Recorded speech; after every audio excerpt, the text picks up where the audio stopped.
Hello, I'm Russell Brand. I am the host of the Trews. Trews is true news. News if it were true. Today I'm here with the stars of BBC Three's The Revolution. Will be televised, Hayden and Julian. Hello, good to see you. How's it going? Yeah, good. Just wanted to give you this Bullingdon album. Oh, well, thank you very much. Would you give me a sign of it? No. What, George signed it and Boris? Boris, can I give you this award for all your hard work? In showbiz. How do you find time for hobbies like running the capital? Thank you. We're fans of each other's work. We love the Trews. And I love your work as well. Today we're going to talk about America, gun control and money in politics. Does that seem fair? Sounds pretty good to me. Welcome back. Gun buyers fired up about a rule that now forces them to declare their race and ethnicity before they can buy a gun.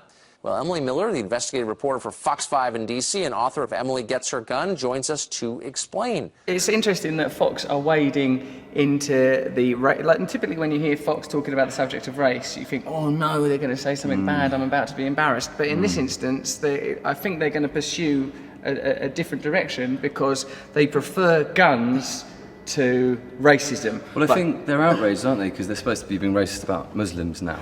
And Right. blacks is like last season. Yeah, So they're like, yeah. You know. Will you update your bigotry? Well, it should say on that form, it's what religion are you? As long as you are white, wear a nice pink dress and sort of hold a gun in a relatively blonde. sexual manner and you're blonde, we must get in deeply to the idea that your rights are being attacked. We want Aryan gun owners. Only.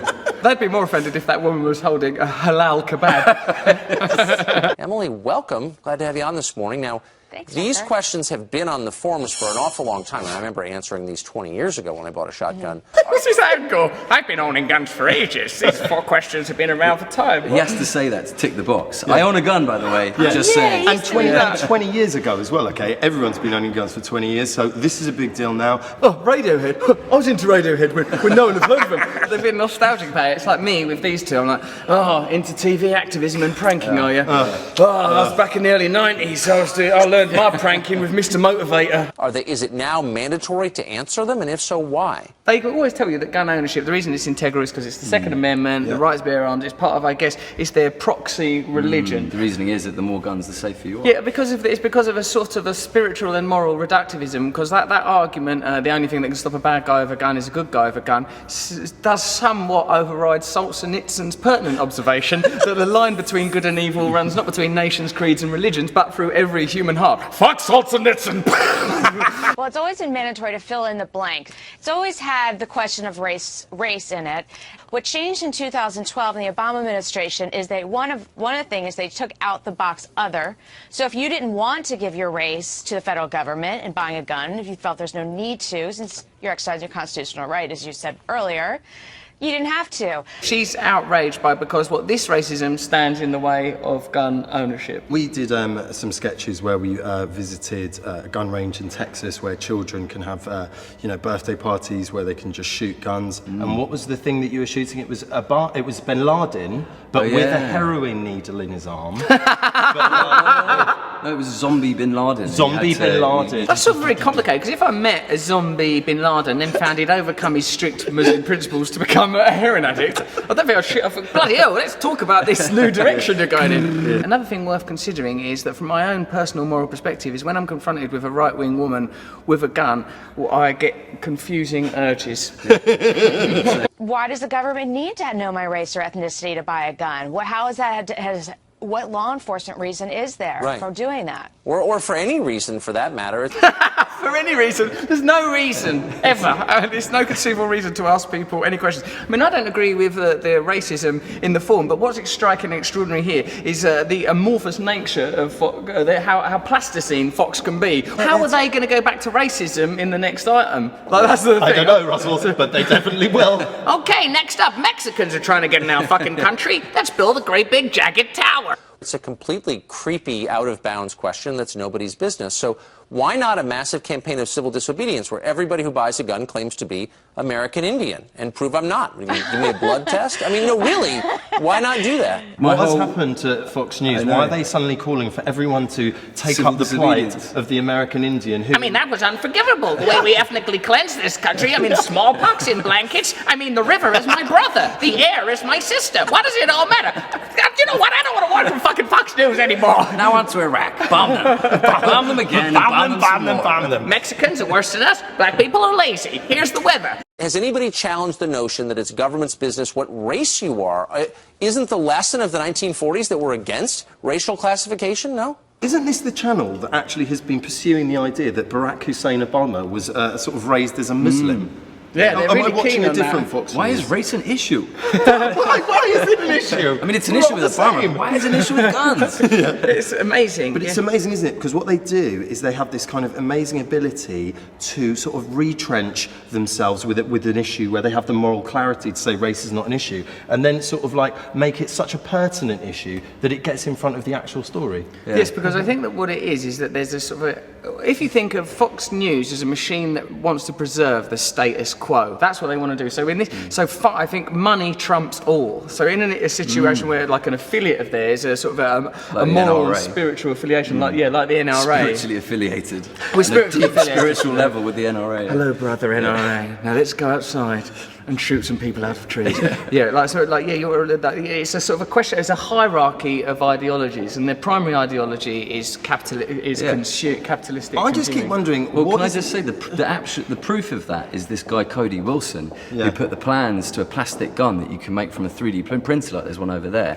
So everyone it's could like own a gun. what they'll go. So they say it's like absolutely no. We're the NRA, and what we want is everyone to own a gun. Yeah. Are there any circumstances in which you want one? No. Everyone should own a gun. Everyone's got to own a gun. Yeah. Right now, tell me about your idea. This is a free gun. No, fuck off, that's dangerous. That's a child. Okay, well, Tucker, I don't have enough money to bail you out of federal prison when you go lie on this form and say you're American Indian. I'm like... Don't you think sometimes while looking at Emily Miller, why is it somewhere in my mind that Emily Miller is attractive to me? Well, because she's attractive. That's what they do, though, isn't it? Yeah. But I like it's the because evil. She represents. The sheer You wanted to plasticity talk of the dirty image. to you. Privatise the state, Russell. Do you know what I do, Russell? I give the bank free reign over all social entities. Oh, blimey! But lying on the form is the crime. That's what you're doing, is it's perjury. But the Obama administration isn't pursuing them. In fact, they only prosecute about 60 people a year for lying on these forms. Underneath this is about registration of arms, which is something that right now the right are in an absolute panic about. And it comes down to this basic principle, doesn't it, that we think, or I think anyway, that it's a liberal, sense, common-minded thing to say, hey, if you've got a gun, register it because you might be mentally ill, you might have committed crimes before, but they're like, no, don't register guns. That's the craziest thing you can do, because if you register guns, then you'll know how many we've got, and we don't want you to know how many we've got. I mean, like when we were in America, we said that loads of times, about abortion, about issues around guns. I wonder how they would respond to, like, say you said, I want to shoot fetuses out of someone, but with a gun. Oh no, you can't have a fetus. The paradox. Interesting. I wish the same scrutiny had been applied to the junior senator from Massachusetts on the American Indian question. Thanks so much, she had bought Emily. a gun, right? Yes, exactly. Thanks for joining us. Appreciate it. Thanks for having me. In spite of the bluster and force that's superficially behind their arguments, actually it's a deeply mercurial ideology, because it's just supporting, it's about economic requirements, corporate requirements. And it's interesting because they use like sort of Christianity, like the idea that sort of Christianity could be the ideology backing such a sort of a ludicrously punitive, ugly and intolerant ideology, because like Christianity, if nothing else. In fact, Jolyon, will you pass me that Emmett Fox book there? I would like to read a little bit of this to help us wrap up. But before we do that, what do you conclude from watching this? I would like to conclude from watching this that this is about the NRA and it's about the gun industry in America, and actually the Second Amendment and the right to bear arms at the time was a relatively important freedom for Americans, but it's turned into a sort of vehicle with which the NRA promotes its ends, which is to sell as many guns as possible to as many people as possible in America, despite the amount of mass shootings that happen in schools. This is interesting because looking at the root ideology of corporate America, Christianity, the table upon which it is presented, like a nominally secular country but that uses Christian Christian Puritanism as a kind of moral backdrop to a lot of their economic arguments. Check out this from a writer called Emmett Fox. It's an analysis of the Sermon on the Mount by the great prophet Jesus, who some people say was an actual thing, other people say was a symbol of a thing. Regardless, there's some really good ideas in here. Well, could that be a coincidence, or is that just a bit weird, isn't it? All this happening now. And this is an interesting piece of writing about judgment and how we should have a tolerant and loving attitude even to people that we find difficult to deal with. The vital bearing of principle covered in the beatitude, blessed are the merciful, for they shall obtain mercy. Blessed are the merciful, for they shall obtain mercy. It lies in its application to the realm of thought. The thing that really matters is that you be merciful in your thought. Kind actions coupled with unkind thoughts are hypocrisy dictated by fear or desire for self-glory or some such motive. They are counterfeits and bless neither the giver nor the recipient. On the other hand, the true thought about fellow man blesses him spiritually, mentally and materially, and blesses you too.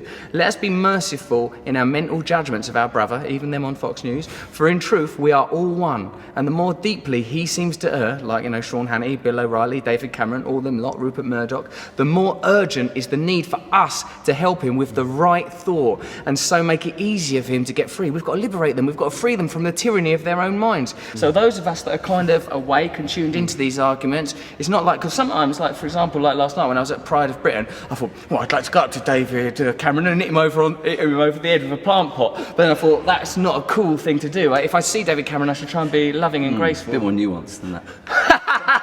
Let's workshop that idea. Let's workshop it. Right, so I'm going to go to him with a plant pot. Political satire. Watch the Trews and tune in and watch The Revolution will be televised on BBC Three at 10:30 tonight. Yes, a bit of promo. 10:30 tonight. Trews is Thanks, True Russell. News.